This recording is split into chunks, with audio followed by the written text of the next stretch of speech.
তো hello guys, আশা করছি সবাই খুব ভালো আছো।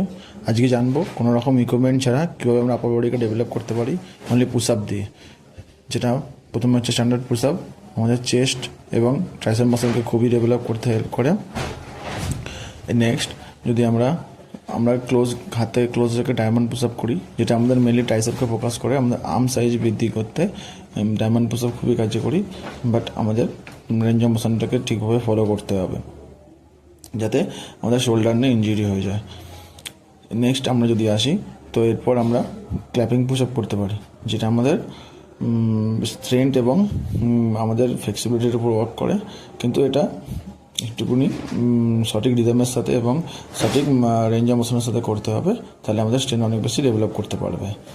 নেক্সট আমাদের পাইক পুশ আপ, যেটা মেনলি আমাদের শোল্ডার মাসেলকে খুবই ভালোভাবে ট্রেন করে এবং শোল্ডার মাসেল ডেভেলপ করতে খুবই হেল্প করে। তো এটাও সঠিক রেঞ্জ অফ মোশনের সাথে করতে হবে, আদারওয়াইজ ডিসব্যালেন্স হয়ে গেলে আমাদের ইনজুরি হওয়ার চান্স থাকে। লাস্টলি ডিক্লাইন পুশ আপ, যেটা আমাদের লোয়ার চেস্টকে খুব ভালোভাবে এবং ওভার চেস্টকে ডেভেলপ করতে খুবই হেল্প করে। তো এই সমস্ত পুশ আপগুলি করলে তোমাদের আপার বডিকে খুব ভালো স্ট্রং এবং ডেভেলপ করতে পারবে। তো এরকম ফিটনেস টিপস পেলে চ্যানেলটিকে অবশ্যই ফলো করো। থ্যাংক